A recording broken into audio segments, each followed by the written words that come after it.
جی ہماری آج سورۃ بقرہ آیت نمبر 199 یہاں سے ہم نے شروع کر لیا. ثم افیضوا من حیث افاض الناس واستغفروا اللہ ان اللہ غفور رحیم. چھوٹی سی آیت میں بہت زیادہ تفصیل ہے. عرفہ میں وقوف اور وہاں سے واپسی کا حکم. سرداران قریش اپنے آپ کو دوسرے لوگوں کی نسبت زیادہ ممتاز رکھتے تھے اور وہ کہتے تھے کہ ہمارا عرفات جانا ضروری نہیں ہے، ہم مزدلفہ ہی سے ہو کے واپس آ جائیں تو ہمارا حج ہو جاتا ہے. لہٰذا یہاں کہا گیا کہ نہیں، سب کو، وہ کسی بھی حیثیت کا ہے، کسی بھی گریڈ کا ہے، کسی بھی عہدے کا ہے، اس سے لازماً وقوف کرنا ہے عرفات کے میدان میں اور پھر واپس اسے مزدلفہ میں بھی وقوف کرنا ہے. کیونکہ جو اہل مکہ تھے وہ وہاں پہ وقوف نہیں کرتے تھے اور کہتے تھے یہ باہر کے لوگوں کے لیے حکم ہے. تو یہاں پہ کہا گیا کہ نہیں، جہاں سے بھی، جو اس علاقے سے بھی آپ ہیں، عرفات سے واپس لوٹیں گے تو وقوف جو ہے مزدلفہ وہاں آپ وقوف کریں گے اور پھر وہاں سے دوسرے دن، جو آپ کو یاد ہوگا ہم نے جو بتایا تھا، وہاں سے سورج نکلنے کے بعد پھر ہم مکہ میں دوبارہ داخل ہوں گے. اب اس میں بتایا کیا جا رہا ہے کہ عام انسانوں سے اپنے آپ کو ممتاز کر کے رکھنا خود ایک متکبرانہ فعل ہے، ٹھیک ہے، جس سے ہمیشہ پرہیز لازم ہے. ہم کسی عہدے پہ ہوتے ہیں یا بہت مصروف ہوتے ہیں تو ہم کیا کرتے ہیں؟ دوسروں کو تحفے بھیج دیتے ہیں شادی پہ یا غمی پہ رکا اور کہتے ہیں ہم مصروف تھے، تو ہم کیا کہتے ہیں؟ آپ کا میسیج ہمارے لیے بہت ہے. ٹھیک ہے، ایک ہوتی ہے ایسی مصروفیت کی جس کے چھوڑنے سے کوئی دینی نقصان ہے، لیکن ایک تھوڑا تکبر بھی ہوتا ہے کہ میڈ ہی ہے نا، کام والی ہے نا، پی اے نہیں ہے نا، چوکیدار ہی ہے نا، ڈرائیور بھی ہے نا، نہ بھی گئے تو کیا ہے، دروافے میں ڈال کے اس کو 10,000 20,000 بھیج دیں گے. یہ غلط چیز ہے. اگر آپ کو کوئی دعوت دیتا ہے یا تو آپ معذرت کریں کہ میرے لیے آنا ممکن نہیں ہے، جب بھی مجھے ٹائم ملا میں آؤں گی، پھر آپ تحفے لے کے جائیں. پہلے دے آئیں یا تو کہ میں ان دنوں بہت بزی ہوں یا بعد میں چلی جائیں. اس کو تحفوں کی نہیں ضرورت ہوتی، اگر آپ آ جائیں تو اس کا زیادہ مان بڑھ جاتا ہے. ٹھیک ہے. اسی طرح عبادت میں بھی قومی امتیاز اور نسلی برتری کوئی چیز نہیں. آپ پہلے مسجد میں پہنچیے تو آپ کا حق کیا صف میں. اگر آپ پہلے نہیں پہنچی، چاہے آپ کتنی ہی بڑی اسکالر ہیں، کتنی ہی بڑی علامہ ہیں، عالمہ ہیں، آپ کو پیچھے ہی بیٹھنا چاہیے. یہ اور چیز ہے کہ کوئی آپ کو رسپیکٹ کے لیے آپ کو جگہ دے دے، لیکن آپ کو نہیں ہونا چاہیے کہ میرے لیے جگہ رکھی جائے اور میرے لیے جگہ چھوڑی جائے. مردوں کے لیے تھوڑا سا چینج ہے، کیونکہ مردوں کے ساتھ وہ اہل علم کھڑے ہوں گے کہ اگر امام کی نماز ٹوٹ جائے، کسی ریزن سے اس کو توڑنی پڑ رہی ہو، بے ہوش بھی ہو سکتا ہے، چکر بھی آ سکتے ہیں. کئی دفعہ ایسا ہوا ہے ہمارے اپنی مسجد میں، آپ دیکھیں جو انتقال کر گئے ان کے ساتھ ایسا ہی ہوا تھا. خطبہ دیتے دیتے وہ تھوڑا سا چکرا گئے تو ان کو ہٹا کے فوراً دوسری جگہ اہل علم. اب اگر ہم جیسے نالائق ادھر بیٹھے ہوں گے تو ہم تو بھکلا جائے گی، کیا ہوا کیا ہوا، شور و گل، آواز ہی نہیں آئی تھی، پتہ ہی نہیں چلا کہ ایک دم امام صاحب کی جگہ دوسروں کی آواز کیوں آ رہی ہے. خطبے کے بعد، جمعے کے بعد پتہ چلا کہ ان کی طبیعت ناساز ہے اور اسی طبیعت میں ان کی پھر ڈیتھ ہو گئی تھی. اللہ ان کو کروٹ جنت الفردوس میں اعلیٰ مقام دے. کہنے کا مقصد یہ کہ ان کے ارد گرد اہل علم بیٹھے جائیں اور ان کی سیٹیں مختص ہوں، وہ جماعت میں کھڑی ہوں. اگر نماز ٹوٹ جائے، توڑنی پڑ جائے اور کوئی ایسا شرعی عذر اور وہاں سے نکلے تو دوسرا وہیں سے امامت شروع کر دے. ٹھیک ہے، اسے پتا ہوتا ہے کہ کوئی ریزن ہے اور وہاں سے چلے گی، ورنہ ادروائز کسی کے لیے سیٹ رکھنا ضروری نہیں. سب یکساں ہیں، سب برابر ہیں. اللہ کے ہاں اگر کسی چیز کی قدر ہے تو تقوی اور پرہیزگاری کی قدر ہے. ٹھیک ہے. ثم افیضوا من حیث افاض الناس، تم بھی وہاں سے لوٹو جہاں سے لوگ لوٹے. حضرت ابو ہریرہ سے روایت ہے کہ آپ صلی اللہ علیہ وسلم نے فرمایا، بلا شبہ اللہ تعالیٰ عرفات والوں کے بارے میں آسمان والوں سے فخر فرماتا ہے اور ان سے فرماتا ہے، دیکھو میرے بندوں کی طرف جو میرے پاس برگندہ بال غبار آلود حالت میں آئے ہیں. حضرت جابر سے روایت ہے کہ آپ صلی اللہ علیہ وسلم نے فرمایا دنیا کے دنوں میں سے افضل دن وہ 10 دن ہے، یعنی ذی الحج کے پہلے 10 دن۔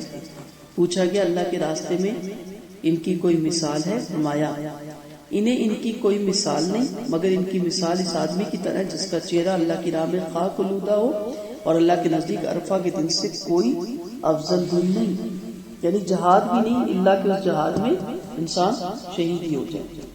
اللہ تعالیٰ نے آسمان دنیا پر تشریف لاتے ہیں اور زمین کے رہنے والوں کی وجہ سے آسمان والوں پہ فخر فرماتے ہیں اور فرماتے ہیں میرے بندوں کی طرف دیکھو، میرے پاس پرگندہ بال اور غبار آلود ہو کر قربانی کرتے ہوئے آئے ہیں اور دور دراز راستوں سے آئے ہیں، میری رحمت کی امید رکھتے ہیں، میرے عذاب سے پناہ مانگتے ہیں، حالانکہ انہوں نے اس کو نہیں دیکھا، اور آگ سے آزاد ہوتے ہوئے مرد اور عورتیں اس دن سے زیادہ کبھی نہیں ہوتی، یعنی وہ دن ہے جس دن کثرت سے اللہ تعالیٰ جہنم کی آگ سے آزاد کرتے ہیں۔ حضرت عمر بن عاص رضی اللہ عنہ سے روایت ہے کہ نبی کریم صلی اللہ علیہ وسلم فرمایا کرتے تھے کہ عرفہ کی رات کو اہل عرفہ کی وجہ سے اللہ تعالیٰ اپنے فرشتوں پر فخر کرتے ہوئے فرماتے ہیں کہ دیکھو میرے بندوں کی طرف میرے پاس کس حال میں آئے ہیں، دور دراز راستوں سے آئے ہیں، میں تمہیں گواہ بناتا ہوں کہ میں نے ان کی مغفرت فرما دی۔ آپ صلی اللہ علیہ وسلم نے فرمایا عرفات کے دن سے زیادہ کسی دن بھی لوگ آگ سے آزاد نہیں ہوتے۔ عبداللہ بن قریظ رضی اللہ عنہ سے روایت ہے کہ نبی کریم صلی اللہ علیہ وسلم نے فرمایا عرفہ کے دن سے بڑھ کر اور کسی دن شیطان ذلیل اور حقیر اور رسوار اور غیظ و غضب میں نہیں جلتا، اور یہ اس وجہ کہ عرفہ کے دن اللہ کی رحمت کا نزول ہوتا ہے، بڑے بڑے گناہوں سے اللہ تعالیٰ کا درگزر فرمانا ہوتا ہے۔ اور جو اس نے بدر کے دن بھی دیکھا تھا، صحابہ نے عرض کیا یا رسول اللہ کہ بدر کے دن اس نے کیا دیکھا؟ تو آپ صلی اللہ علیہ وسلم نے فرمایا اس نے جبرائیل علیہ السلام کو فرشتوں کی صفوں کو ترتیب دیتے ہوئے دیکھا تھا۔ تو اسی طرح اس میں بھی فرشتے اترتے ہیں۔ فضل بن عباس رضی اللہ عنہ سے روایت ہے کہ وہ عرفات میں آپ صلی اللہ علیہ وسلم کے سوا سواریوں کے پیچھے بیٹھے ہوئے تھے، یہ نوجوان عورتوں کو دیکھ رہا تھا۔ آپ صلی اللہ علیہ وسلم نے آنکھوں کی حفاظت کے متعلق فرمایا، اس کا چہرہ دوسری طرف پھیر دیا، فرمایا اے میرے بھتیجے، آج کے دن جس نے قابو میں رکھا اپنی نگاہ کو مگر ان سے صرف حق دیکھا، اور اپنے کانوں کو قابو میں رکھا مگر حق کی آواز سنی، اور اپنی زبان کو قابو میں رکھا مگر اس سے حق بات کی، تو اس کی مغفرت ہو جاتی ہے۔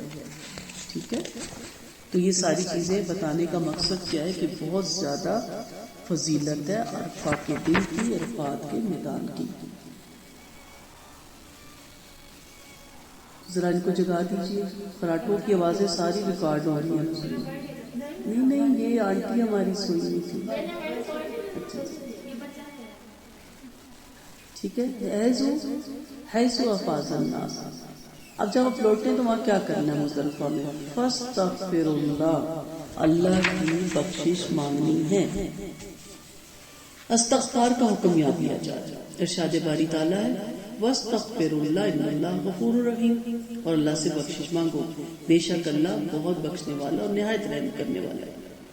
اللہ تعالیٰ نے اکثر آپ نے دیکھا عبادات کی تکمیل کے بعد اپنے ذکر کا حکم دیا، اور خاص طور پہ استغفر اللہ کا، کہ کوئی کمی بیشی ہو، کوئی لرزش بھول ہو گئی ہو، کوئی بے دھیانی ہو گئی ہو، تو اللہ تعالیٰ ہماری بخشش فرما دے۔ صحیح مسلم کی حدیث سے میں پتہ چلتا ہے کہ آپ صلی اللہ علیہ وسلم جب نماز سے فارغ ہوتے تو 3 مرتبہ استغفر اللہ استغفر اللہ استغفر اللہ۔ ہم کیا استغفر اللہ تو کہتے لو میں نے کوئی غلط کام کیا۔ ٹھیک ہے، استغفر اللہ عبادت کے بعد بھی ہے کہ کوئی کمی رہ گئی ہو، اللہ ہم تو اس سے بخشش مانگتے ہیں۔ نبی کریم صلی اللہ علیہ وسلم سے روایت ہے، آپ صلی اللہ علیہ وسلم کا فرمان ہے سید الاستغفار پڑھا کرو۔ سید الاستغفار کون سا ہے؟ اللہم انت ربی لا الہ الا انت خلقتنی وانا عبدک وانا علی عہدک ووعدک ما استطعت اعوذ بک من شر ما صنعت ابوء لک بنعمتک علی وابوء بذنبی واغفر لی فانہ لا یغفر الذنوب الا انت۔ اے اللہ تو میرا پروردگار ہے، تیرے سوا کوئی معبود نہیں، تو نے ہی مجھے پیدا کیا اور میں تیرا ہی بندہ ہوں، میں تیرے وعدے اور عہد پر قائم ہوں، جتنا مجھ سے ہو سکا میں پناہ مانگتا ہوں ان تمام کاموں کی شر سے جو میں نے کیے اور میرے اوپر جو تیری نعمتیں ہیں ان کا اعتراف کرتا ہوں اور میں اپنے گناہوں کا بھی اقرار کرتا ہوں، بس تو میرے گناہوں کو بخش دے، اس لیے کہ تیرے سوا اور کوئی گناہوں کو نہیں بخش سکتا۔ آپ صلی اللہ علیہ وسلم نے فرمایا، جو شخص اس استغفار کو یقین رکھتے ہوئے دن کو پڑھے، اس دن شام سے پہلے فوت ہو جائے تو جنت میں داخل ہو جائے گا، اور جو آدمی اس استغفار کو یقین کے ساتھ رات کو پڑھے اور صبح سے پہلے فوت ہو جائے تو جنت میں داخل ہو جائے گا۔ اسی طرح صحیح بخاری اور مسلم میں عبداللہ بن عمر رضی اللہ عنہ سے روایت ہے کہ حضرت ابوبکر صدیق رضی اللہ عنہ نے عرض کیا، اے اللہ کے رسول، مجھے ایک ایسی دعا سکھاتے جو میں نماز میں پڑھ لیا کروں۔ آپ صلی اللہ علیہ وسلم نے یہ دعا سکھائی، اللہم انی ظلمت نفسی ظلما کثیرا ولا یغفر الذنوب الا انت فاغفر لی مغفرۃ من عندک وارحمنی انک انت الغفور الرحیم۔ اے اللہ، بے شک میں نے اپنی جان پر بہت ظلم کیا، تیرے سوا کوئی گناہوں کو نہیں بخش سکتا، بس تو اپنی خاص مغفرت کے ساتھ میرے تمام گناہوں کو معاف فرما اور مجھ پہ رحم فرما، بے شک تو بخشنے والا اور رحم کرنے والا ہے۔ بہت زیادہ فضیلت آپ کو کتابوں میں ملے گی، یہاں پہ ہم نے مختصر سا ذکر کیا تاکہ ہماری عادت بن جائے کثرت سے استغفار کیا کریں، کیونکہ اللہ تعالیٰ غفور رحیم ہے، اپنے بندے کو بخش دے۔ حدیث ہے نا کہ انسان تمام کے تمام خطا کار ہے، انسان خطا کا پتلا ہے، لیکن خطا کاروں میں سب سے زیادہ پسندیدہ خطا کار کون ہے اللہ کے نزدیک؟ جس سے گناہ ہو جائے اور وہ استغفار پڑھ لے، یعنی معافی مانگ لے۔ نبی کریم صلی اللہ علیہ وسلم معصوم تھے، ان سے خطا کا احتمال ہو ہی نہیں سکتا، اس کے باوجود انہوں نے کہا کہ میں سب سے زیادہ استغفار کرتا ہوں، تو ہمیں تو بہت زیادہ کرنا چاہیے۔ وَإِذَا قَضَيْتُم مَنَاسِكَكُمْ فَاذْكُرُوا اللَّهَ كَذِكْرِكُمْ آبَاءَكُمْ أَوْ أَشَدَّ ذِكْرًا۔ اب یہ مقام شکر تھا، مقام شکر ہے کہ نماز حج پورا ہوا اور وہ لوٹے، اپنے کہا گیا اوقات کو یعنی وقت کو فضول باتوں میں، فضول کاموں میں ضائع نہ کرو، کیونکہ یہ قبولیت کا موقع ہے۔ نماز کے بعد بعض دفعہ اتنی ایمرجنسی ہوتی ہے کہ دعا مانگ ہی نہیں پاتے، اٹھتے اٹھتے مانگ لیں، یہ قبولیت کی گھڑی ہے۔ دعاؤں کی قبولیت کی گھڑی کون کون سی ہے؟ قرآن کمپلیٹ ہو، کمپلیٹ سے مراد جیسے آپ کی کلاس ختم ہوئی، آپ نے اپنا روزمرہ کا پڑھا، اسی طرح تفسیر کی کلاس کمپلیٹ ہو، اسی طرح آپ کے حج جب کمپلیٹ ہو، روزے کھلنے کے وقت کی دعا، یہ قبولیت کی گھڑی ہوتی ہے، اسے ضائع مت کیا کریں، ٹھیک ہے؟ تو یہاں پہ کہا گیا کہ آپ کے مناسک الحمدللہ صحیح طریقے سے قرآن و سنت کے مطابق کمپلیٹ ہو گئے، اب اللہ کا ذکر کرو، اس طرح جس طرح اپنے آباء و اجداد کا ذکر کرتے تھے، لیکن ساتھ ہی کا نہیں، اس سے زیادہ شدید، کیونکہ اللہ تعالیٰ کی تو کبریائی، اللہ تعالیٰ کی تو بڑائی بیان کرنے سے انسان قاصر ہے، جتنا ہو سکے وہاں اللہ تعالیٰ کا ذکر میں اپنا وقت لگا دے۔ فَمِنَ النَّاسِ مَن يَقُولُ، اب بتایا گیا کہ حاجیوں کی دو کیٹیگری، عبادت گزاروں کی دو کیٹیگری، ہر معاملے کی دو کیٹیگری، ایک اخلاص والے، ایک منافق، ایک دنیا دار، ایک دین دار، ایک اللہ سے محبت کرنے والے، ایک دنیا سے محبت کرنے والے۔ کہ لوگوں میں سے کچھ لوگ کیسے ہیں، ربنا آتنا فی الدنیا، وہ کیا کہتے ہیں؟ اللہ ہمیں دنیا عطا کر، آگے بریک، وما لہم فی الآخرۃ من خلاق، ان کے لیے تو پھر آخرت میں کچھ نہ ہوا نا۔ کل ہمارا کیا لیکچر تھا، جو مانگو گے وہ پاؤ گے، اب مانگ کیا رہے ہیں؟ دنیا، یعنی جو شخص آخرت پر یقین نہیں رکھتا، اس کی زندگی کا تمام تر مقصد دنیا کا مفاد ہے، اس کا اصول ہے، تو پھر اس کو صرف دنیا ہی چاہیے ہوتی ہے۔ اب ہوتا کیا، ملتا وہی ہے جو تقدیر میں لکھا ہوا ہے۔ یہ کون مانگتا ہے؟ جو فکر آخرت سے دور ہوتا ہے، جس کو فکر آخرت لگ جائے اسے دنیا کی فکر بھول جاتی ہے۔ بہت سے دولت مند لوگ بھی جو وظائف اور دعائیں کرتے ہیں یا بزرگوں سے کرواتے ہیں، ان میں بکثرت لوگ ایسے ہیں کہ ان کی غرض ان تمام وظائف اور دعاؤں سے بھی دولت کی ترقی، تجارت میں فروغ اور برکت اور اغراض دنیا ہی ہوتی ہے، اس میں کامیابی۔ کیا کوئی اپنے مرشد کے پاس یا پیر کے پاس جا کے کہتا ہے آپ دعا کریں میری آخرت اچھی ہو جائے، مجھے جنت میں دوست کے اعلیٰ درجے ملے؟ پیر بنائے اس لیے لوگوں نے، ایک عارضی سہارے ہیں نا کہ ان کی دعا سے، ان کے تویز سے، ان کے داغے سے، ان کے گنڈے سے، ان کے چلے سے میرا فلاں رکا ہوا کام ہو جائے گا. جیسے کل بھی میں نے کہا تھا نا، ہم دعا مانگتے نہیں، دعائیں پڑھتے ہیں. وظائف کیا ہے؟ وظائف کی کتابیں آپ کو مل جاتی ہیں. انہیں وظائف کا نام دے دیا، 41 دفعہ پڑھے، 32 دفعہ پڑھے، 31 دفعہ پڑھے. یہ مطلوب نہیں ہے اسلام میں. اور بہت سے لوگ وظائف پڑھ کر یہ سمجھتے ہیں کہ ہم عبادت گزار ہیں. اب کیا عبادت ہے جی؟ وہ فجر سے اشراق تک بیٹھتا اور اتنے وظیفے کر لیتا، بڑا پرہیزگار ہے. اسے عبادت گزار نہیں کہتے جو وظائف میں الجھا ہوا ہے. حقیقت میں وہ خالص دنیا پرستی ہوتی. ذرا وظائف پوچھے نا، کوئی کاروبار کے لیے ہے، کوئی گھر میں برکت کے لیے، یعنی سارے وظائف کا تعلق دنیا دنیا دنیا ہی ہے. بچے نے پیپر دینے ہیں CSS کے یا کچھ، اس کے لیے وظیفہ پڑھا جا رہا ہے. کاروبار میں کوئی ترقی نہیں ہو رہی، اس کے لیے. کوئی پراپرٹی نہیں بک رہی، اس کے لیے. کوئی پراپرٹی خریدنی ہے، اس کے لیے. پوچھیں ذرا وظائف کی کتابوں میں کیا ہے؟ اس کے لیے یہ پڑھیں، اس کے لیے نہیں، اس کے لیے رشتے نہیں ہو رہے رکے میں یہ پڑھیں. بچی گھر آ کے بیٹھ گئی ناراض ہو کے، اس کی واپسی کے لیے یہ پڑھیں. یہی ہوتا ہے نا کہ کچھ اور ہوتا ہے. تو حقیقت میں وہ خالص دنیا پرستی ہوتی ہے. بہت سے لوگ زندہ بزرگوں سے اور وفات یافتہ اولیاء اللہ سے بڑا تعلق رکھتے ہیں، لیکن اس تعلق کا بھی بڑا مقصد یہی ہوتا ہے کہ ان کی دعا یا تعویذ سے ہمارے کام نکلے. اپنی والدہ سے جب آپ دعا کا کہتے ہیں، اپنے استاد سے تو کہا کریں دعا کریں اللہ ہمارے ایمان میں اضافہ کرے، ہمارا خاتمہ ایمان پہ کرے. ٹھیک ہے، ان سے کہا کریں کہ ہماری آخرت اچھی ہو جائے، ہمیں اللہ آخرت کی رسوائی سے بچا لے. دنیا بھی ضرور مانگے، اللہ سے مانگے، دونوں کا ہونا ضروری ہے. کیونکہ اللہ نے آگے کہا وَمِنْهُمْ مَنْ يَقُولُ، اور ان میں سے کچھ ایسے بھی ہیں جو کہتے ہیں ربنا آتنا فی الدنیا حسنہ وفی الآخرۃ حسنہ وقنا عذاب النار.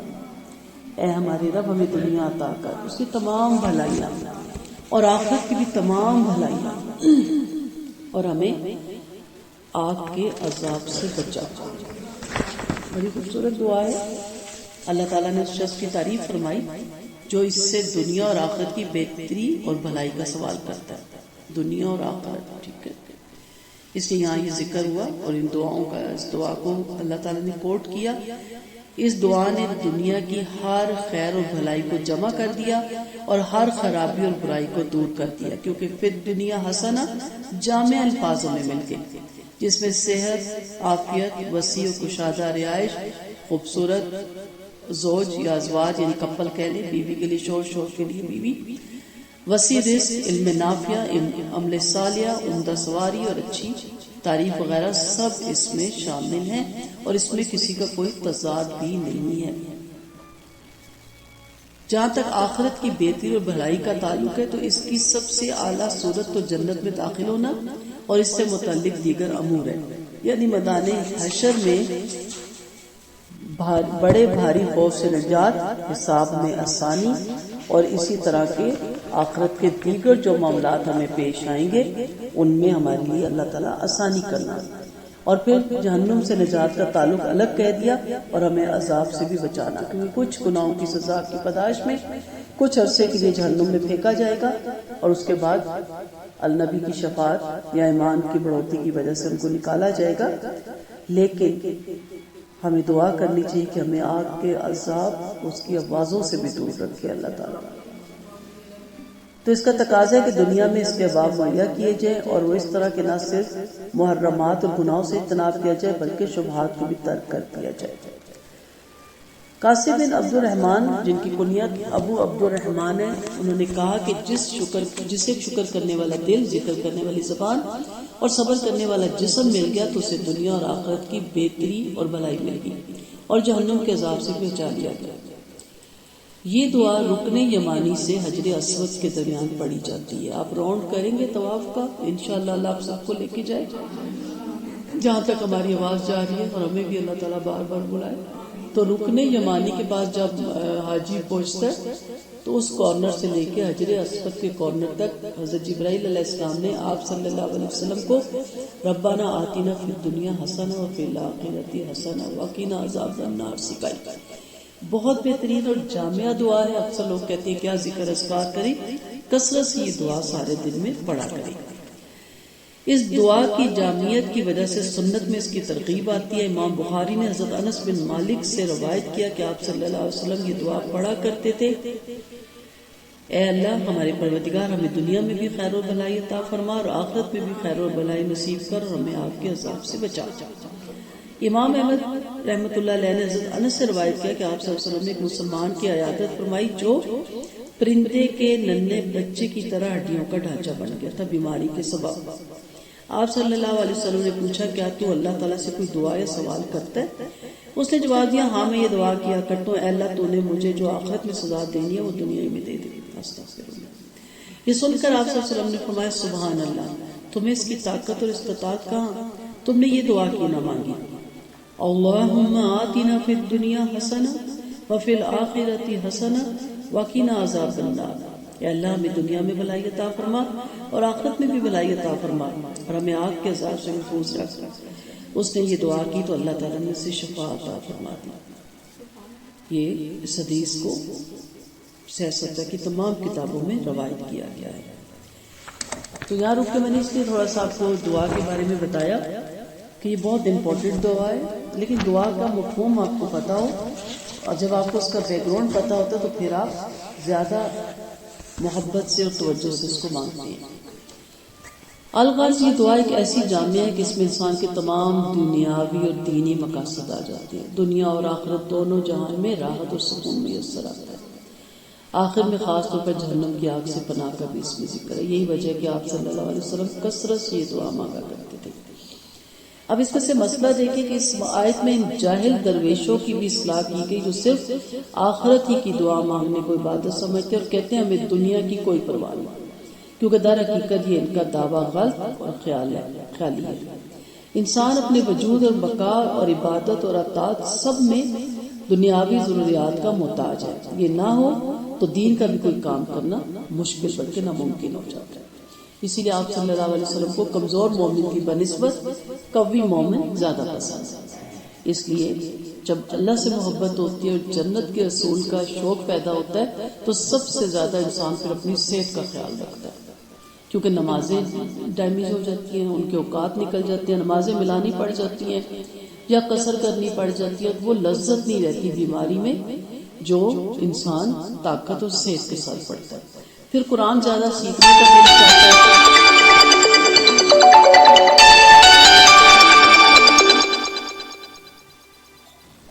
قرآن زیادہ سیکھنے کا دل چاہتا ہے تو اس صورت میں بھی ہمت نہیں ہوتی، تھک جاتا ہے، سانس اکھڑ جاتے ہیں، تو پھر انسان کوشش کرتا ہے کہ میں فٹ رہوں، کلاس میں بھی فٹ بیٹھوں۔ تو جن کو محبت میں نے کہا نا لذت ہو جاتی ہے تو پھر وہ اپنی صحت کا بہت زیادہ پراپر خیال رکھتے ہیں اور وہ زیادہ چل کرنے والے خوش رہنے والے لوگ ہوتے ہیں، وہ انجوائے کرتے ہیں اس لائف کو کہ اس سے نکل جانا ہے، اس لیے یہاں کے غم اور پریشانیوں میں زیادہ نہیں پریشان ہونا، انشاءاللہ یہاں سے نکلیں گے تو جنت الفردوس کے اعلیٰ درجوں میں انشاءاللہ اللہ تعالیٰ ہمیں جگہ دے گا تو وہاں ہم سکون سے رہیں گے۔ تو اس لیے ربانیت کی بھی یہاں سے جڑ کاٹی۔ اس لیے انبیاء کرام علیہ السلام کی سنت یہ کہ جس طرح وہ آخرت کی بھلائی اور بہتری اللہ تعالیٰ سے مانگتے تھے اسی طرح دنیا کی بھلائی اور آسائشیں بھی طلب کرتے تھے۔ یہ مانگنا کوئی بری بات نہیں ہے۔ جو شخص دنیاوی حاجات کے لیے دعا مانگنے کو زہد اور بزرگی کے خلاف سمجھے وہ بھی مقام انبیاء سے بے خبر ہے، کیونکہ انہوں نے بھی دعا مانگی۔ ہاں صرف دنیاوی حاجات ہی کو مقصد زندگی نہ بنا لے، اس سے زیادہ آخرت کی فکر کرے اور اس کے لیے دعا مانگے۔ جیسے میرا اپنا تجربہ ہے، کسی کو اولاد کا بہت تھا تو میں نے کہا چلیں ہم دعا کر رہے ہیں، آپ بھی کریں، اور اگر اللہ تعالیٰ نہیں دیتا تو وہاں اس کا بہترین نعم البدل ہوگا۔ تو اس نے ایک دم سے کہا نہیں مجھے یہاں ہی چاہیے، مجھے وہاں کا نہیں ضرورت۔ تو اس طرح کے جملے انسان کو ایک تو کفر میں لے جاتے ہیں۔ ایک افسوس ہوتا ہے کہ اگر میں نے جیسے شروع میں کہا نا کہ اتنی ہی ملے گی دنیا جتنی آپ کی تقدیر میں لکھی ہے، مانگتے رہیں گے پھر بھی دعا سے، صلہ رحمی سے اور صدقے سے اللہ تعالیٰ اپنی لکھی ہوئی تقدیر بھی بدل دیتا ہے۔ یہ اس کا وعدہ ہے، لیکن اس کی مرضی، وہ مالک ہے نا، آقا ہے، چاہے گا تو بدلے گا، نہیں چاہے گا تو اسے کوئی مجبور نہیں کر سکتا بدلنے میں۔ تو اس لیے دونوں چیزیں آپ کے پیش نظر ہوں۔ حدیث میں بھی ہے کہ جب انسان حج سے فارغ ہو کر آتا ہے تو اپنے سابقہ گناہوں سے ایسا پاک صاف ہو جاتا ہے جیسے وہ ماں کے پیٹ سے آج پیدا ہوا ہے۔ اس لیے خاص طور پر حاجیوں کو آئندہ کے لیے تقوی کی ہدایت کی گئی کہ پچھلے گناہوں سے پاک ہو چکے ہو، آگے احتیاط رکھو تو دنیا اور آخرت کی بھلائیاں تمہارے لیے ہے۔ ورنہ جو شخص گناہوں سے پاک ہو چکا ہو اور حج کے بعد پھر گناہوں میں مبتلا ہو گیا تو پچھلے گناہوں کی معافی اس کو کوئی خاص کام نہیں آئے گی. تو اس لیے جب حج کریں تو حج کو سنبھالے بھی ضرور. ایسا نہیں ہے کہ حج کر لیں اور حج کے بعد پھر اپنی پرانی روش میں خدا نخواستہ لوٹ آئے انسان. علماء نے فرمایا کہ حج مقبول کی علامت یہ ہے کہ اپنے حج سے اس طرح واپس آئے کہ اس کا دل دنیا کی محبت سے فارغ اور آخرت کی طرف راغب ہو. ایسے شخص کا حج مقبول ہوتا ہے اور گناہ معاف ہوتے ہیں اور دعا بھی اس کی قبول ہوتی ہے. دوران حج میں جگہ جگہ انسان اللہ تعالیٰ سے اطاعت اور فرما برداری کا معاہدہ اس کے گھر کے سامنے کرتا ہے. اگر حج کرنے والے اس کا دھیان رکھیں تو اس معاہدے کا پورے کرنے کا آئندہ اہتمام میسر آ سکتا ہے. ایک بزرگ فرماتے ہیں کہ میں حج سے واپس آیا تو اتفاقاً میرے دل میں گناہ کا وسوسہ پیدا ہوا. مجھے غیب سے ایک آواز آئی، ضمیر کی ہی ہوتی ہے، کیا تو نے حج نہیں کیا، کیا تو نے حج نہیں کیا. یہ آواز میرے اور اس کے گناہ کے درمیان ایک دیوار بن گئی. اللہ تعالیٰ نے مجھے محفوظ بنا دیا. ایک ترکی بزرگ جو مولانا جامی رحمۃ اللہ علیہ کے مرید تھے، ان کا حال یہ تھا کہ ہمیشہ اپنے سر پر ایک نور کا مشاہدہ کیا کرتے تھے. وہ حج کو گئے اور فارغ ہو کر واپس آئے تو ایک کیفیت بجائے بڑھنے کے غائب ہی ہو گئی. اپنے استاد سے پوچھتے ہیں کہ ایسا کیوں ہوا تو انہوں نے فرمایا حج سے پہلے تمہارے اندر تواضع اور انکساری تھی. اپنے آپ کو گناہگار سمجھ کر اللہ تعالیٰ کے سامنے گریہ زاری کرتے تھے. حج کے بعد تم اپنے آپ کو نیک اور بزرگ سمجھنے لگے، اس لیے یہ حج ہی تمہارے غرور کا سبب بن گیا. ہم نے دروازوں پہ لکھا ہوتا نا الحج، اسی وجہ سے یہ کیفیت ظاہر ہوتی ہے. احکام حج کے ختم پر تقوی کی تاکید میں ایک راز یہ بھی ہے کہ حج ایک بڑی عبادت ہے. اس کے ادا کرنے کے بعد شیطان عموماً انسان کے دل میں اپنی بڑائی، کبریائی اور بزرگی کا خیال ڈالتا ہے جو اس کے تمام عمل کو بیکار کر دینے والی ہوتی ہے. اس لیے خاتمہ کلام نے فرمایا کہ جس طرح حج سے پہلے اور حج کے اندر اللہ تعالیٰ سے ڈرنا اور اس کی اطاعت لازم ہے، اسی طرح حج کے بعد اس سے زیادہ اللہ تعالیٰ سے ڈرنے اور گناہوں سے پرہیز کا اہتمام کرتے رہو کہ ایسا نہ ہو کہ کوئی عبادت ضائع نہ ہو جائے. وآخر دعوانا ان الحمد للہ رب العالمین. سبحانک اللہم و بحمدک، نشہد ان لا الہ الا انت، نستغفرک و نتوب الیک.